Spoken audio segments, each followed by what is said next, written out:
Hello, Guzzin affiliates and associates, and welcome to your Week 7 Fantasy Football Recap. My name is Michael the Sleek Kajapanos, and I thank you for being here today because I'm excited to present you the Week 7 recap. And bear with me as I'm still getting over a cold and my voice has not recovered yet. Thank you. Welcome back, Guzzin affiliates and associates, and we're going to kick things off with the notable NFL moments. And this week, I want to make it known that next week is Bye-Mageddon. So be ready. Most of your players will be on bye. Be ready for these waiver wire pickups. Be ready for any substitutions. It's going to be a tough week. They call it Bye-Mageddon for a reason. There's one now. There's one later in the season, so be ready. We're going to kick things off with Thursday Night Football. We had the Icy Hot Bowl. I purely love this game. Two old heads going at it. Mr. Elite versus Mr. Discount Double Check. And man, what a great game it was. Thank you, Amazon, for actually playing good games. But great performance. Mr. Elite Joe Flacco takes it home for the Bengals. I couldn't have been happier with that outcome. What a great game. Super exciting there. In serious news, Doug Martin passed away this Saturday, October 18th. Very saddening. Clearly didn't impact the Buccaneers game against the Lions as they still lost. Some might blame the refs. I blame no heart. So congratulations to, I guess no congratulations. That's horrible. Never mind. Don't listen to me. Other than that, what is horrible is Daniel Jones went out with an injury. He's week to week, so we'll see how that goes. But who knows where that's going to end up for the Washington Commanders as they lost to the Cowboys. It's always a bad game when the Cowboys win, so not much else to say there. Speaking of a good game, though, we had the Giants versus the Broncos, and truly one of the best performances I've witnessed. 33 points, all in the fourth quarter, led by Bo Nix to take down the other white boy star, Jackson Dart. I was super excited to watch the Giants take an L. It was great. Not only was it a great performance and a great game, Giants took an L. It's a win for me. And then another thing, I have to say it, the best team in NFL right now, I was going to say NFL history, but in the NFL right now, it's arguable that's history. The Indianapolis Colts, led by Indiana Jones, a.k.a. Daniel Jones. Super exciting. They are 6-1. Jonathan Taylor is having a performance of a lifetime, and that's actually really helping another person in fantasy right now. We'll get to that in a bit. But, man, what a great week of NFL football. Great performances, great outcomes. Again, a sad tragedy in Doug Martin. Prayers to him and his family. In other news, too, they honored Demaryius Thomas this weekend, which might have led to that Broncos comeback. So one team performed, one team didn't for their lost players, but we'll see next week. Maybe the Buccaneers have a better performance and a bounce back in honor of him. So very exciting. Let's get right into the fantasy football update. Welcome back, Guzzin affiliates and associates, and we're going to break it down right now for your Week 7 fantasy recap. We're going to start off with probably one of the roughest games to happen in fantasy football. We had CD's Nuts versus Justin Tucker Loves Nautilus. It was a blowout from the start. Unfortunately, 67 to 127, 60-point swing, nearly double. And it was actually an off week for Team Edley, a.k.a. CD's Nuts. So one thing I got to say, the first thing I thought of with this game, Thursday Night Football, Jamar Chase puts up a 30 bomb. It gave Dimitri hope. Let's just say that was all he got. It really looked like that meme. I'll insert it here. The Ferrari in a trailer park. I think it's a Bugatti. You'll see it here. But, man, it's a tough performance, really tough overall. I mean, the second best score for Dimitri is the Seattle defense. Unfortunately, it's just hot garbage. And you also had Justin Fields, who's still hot garbage. I think he's benched now for Tyrod Taylor, so that says enough there. So, really, a lot of waiver wire looks for Dimitri or get some trades going. Maybe you move your best player to get some, solid starters because it's looking rough out there for your team. But Team Edley, honestly, no doubt, even if Dimitri had a better performance, CD's Nuts is going all the way, and that's just my prediction, which we'll get into in a bit. Other than that, we had Team Stefan. We had Stefan versus Kirk Guzzins. We had Stephanie and Steven versus John. A super exciting matchup actually went down pretty much to the wire, 90 to 104. This actually ended John's losing streak, so 3-4 for both of them. Pushed Stefan out of the playoff contentions for now. So a very exciting game there. Great performances all around. Trey McBride, absolutely stunning performance. I was worried about the team at first because they started the wrong Steelers defense was in it, and I think Jalen Warren was on the bench, dropped 17, so I was a little worried at the start. But, great performance overall. Love the game. It was super fun to watch on Fantasy Cast, so very nice there. We're going to kick things off to the next team. I can't wait every week to keep talking about this. Lads Lackeys versus this is our Hadge, this is our team, we bleed blue. Super exciting performance. I finally got the reference, Will. Thank you very much. I can't believe I didn't already. I've been listening to that song all week, so shout out to the Colts. But Lads Lackeys, when you thought they had a chance, they didn't, and it was fun to watch. 121-103, another week, another L. 0-7. Now, it looks a lot like CD's nuts, except for the numbers are reversed, so that's really fun to look at that. But, man, great performance by Will. 121 points is really solid this week. 103 is usually good, so R.I.P. Jordan. Next, now we're going to get in the last two games, and these games literally down to Monday night, not in terms of who they were playing, but in terms of total points overall, top scorers. It was a heater. So we had Deacon Johns versus Vice Commish. Deacon Johns, RBs are killing it for the Deeks, a.k.a. Doria.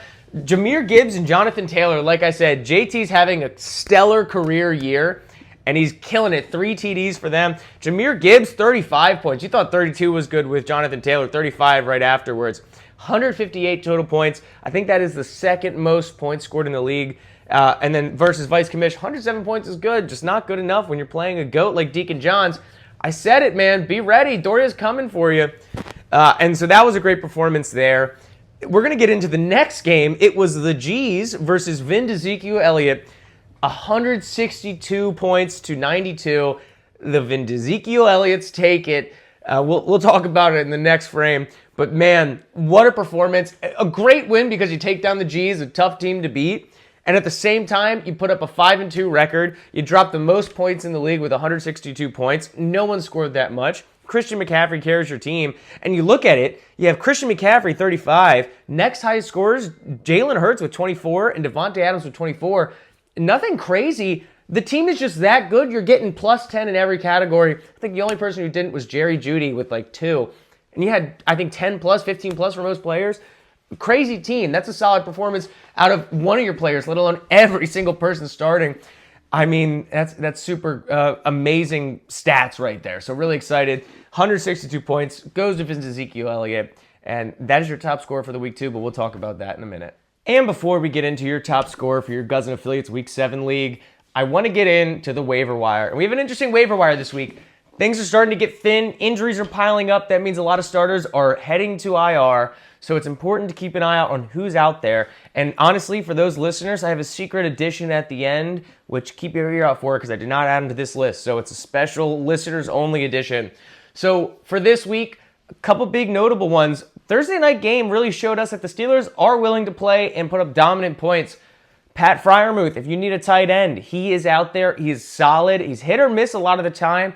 But with Aaron Rodgers starting to look at him, we're getting some flashbacks to Green Bay where they did target their tight ends. So not a bad matchup there with Pat Freiermuth with any tight end matchup.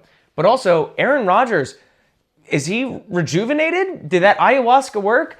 Who knows? Let's keep seeing it because the Steelers are doing really well. I think they're leading the division, and that division's looking garbage right now. I mean, Joe Flacco is in second place with the Bengals.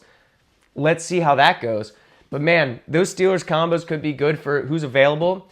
Speaking of that AFC division, you have the kicker, McPherson. If Joe Flacco is going to keep putting up stellar numbers, that's a point hog right there. McPherson has always been solid and pretty consistent. If you need a kicker, look towards him. And then last but not least, too, if you're still looking for a tight end, you have the Chargers, Oronde Gadsden II. Solid performance this week. Chargers were down a lot against the Colts. What can I say? And he really showed up and performed. So honestly, a good pickup there. Another one that I do want to mention is Kyle Monaghan. He's the Chicago Bears RB2, getting a lot of solid touches. One injury to the starter being DeAndre Swift. You have him coming in. So again, Kyle Monaghan, I believe is how you say it. That's important. And someone off the waiver wires, I know Kirk Cousins picked him up. Bam Knight, all in caps again because what a sick name. Shoulda, coulda, woulda. He's off the waiver wires, and that is your Week 7 waiver wire pickup list. Guzzin Affiliates, I am very happy to bring you the best team of Week 7. And honestly, a little bit of a shocker. We had Team CD's Nuts, a.k.a. Team Edley, leading the way for a bit.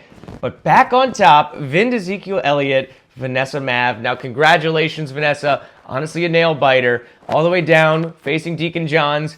I don't know, Deacon might be coming for your spot, so be ready for Doria. But man, what a performance. When asking Vanessa for what the team, Vin Ezekiel Elliott, would like to say when quoting with TSG News, this is what they had to say. Give me your fucking money! I couldn't have said it better myself. They are here for the money.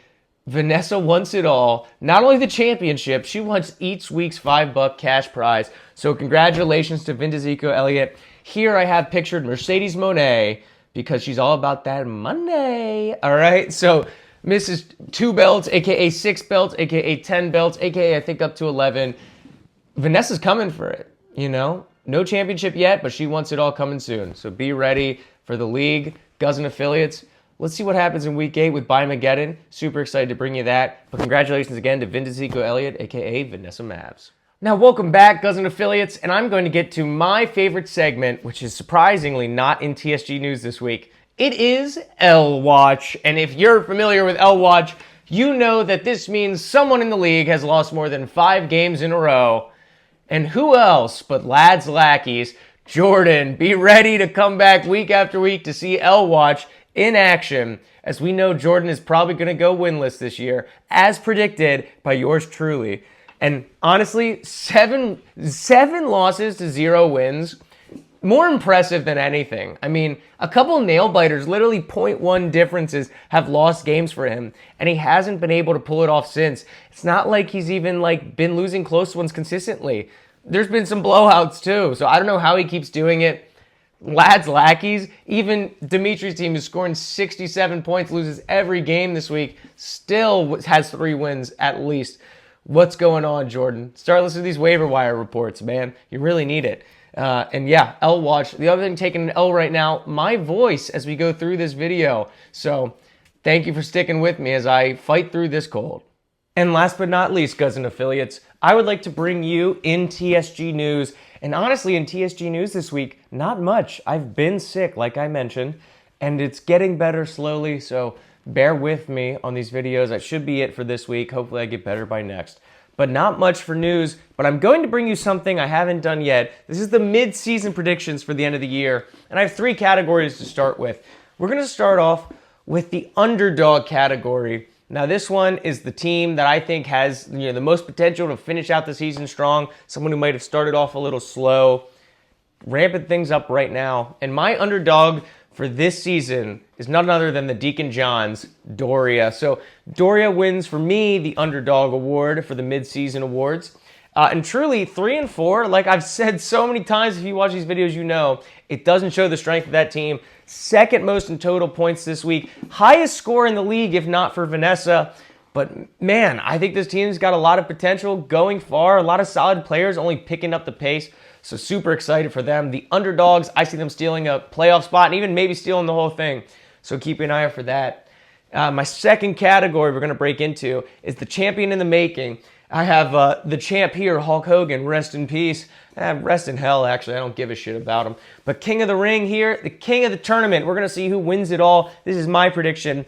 I have Team CD's Nuts, a.k.a. Team Edley. I think Allie and Eddie are going to take it all. 7-0, not really hard of a pick. Hard to argue there. I mean, I could have done a little side gig, could have done a George, just assuming he's going to win 2-time back-to-back.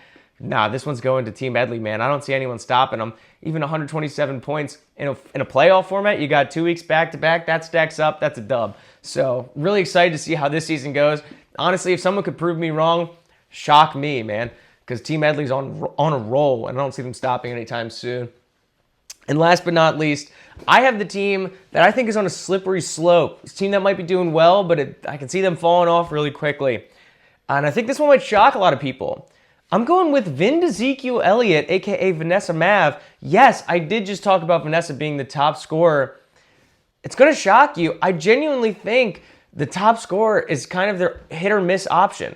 If you look at the bench of Vanessa Mav, not a lot of stars to plug in. So any bye week, taking a lot of hits. So something to keep in mind, Vanessa might be slipping in some of these weeks where a lot of players are on bye. So I don't know what that says. This is just a prediction. Honestly, Vanessa can keep destroying It beats me. I've never won a league. What can I say? So something to keep in mind, though. That's my guess for Slippery Slope prediction. And they're all three predictions. Honestly, shout out women. All three women and Eddie. So shout out 3 women and Eddie. But I genuinely think underdog, champion in the making, and Slippery Slope. I know, Vanessa, Slippery Slope sounds bad, but it means you're doing really well. So prove me wrong is basically what I'm saying here. So that is it for NTSG News. And that is it for your Guzzin Affiliates Week 7 recap. I was super excited to bring this to you. Thank you for bearing with me, as my voice isn't even bearing with me. And I can't wait to get back to you in Week 8. Thank you guys for being with here and sticking with me. I don't even know what I'm saying anymore. I'm going a little delusional. We'll see what happens in the upcoming weeks. I might be extending some of this format a little bit, making it longer, shorter. Getting a lot of fans is what I'm hearing out there. So for those of you sticking with me, brand new, been here for a while, I'm happy to present each and every week. Lord have mercy, I need to go take some Dayquil, NyQuil, both of them, combine them, put them in some lean, and go to bed. I am your host, Michael the Sleek Greek Hadjipanos. Thank you for bearing with me. And stick with me for next week as I go through Bimageddon, and we're going to kick off the rest of that show once I get some sleep. Thanks a lot, Guzzin Affiliates. I'll see you next week.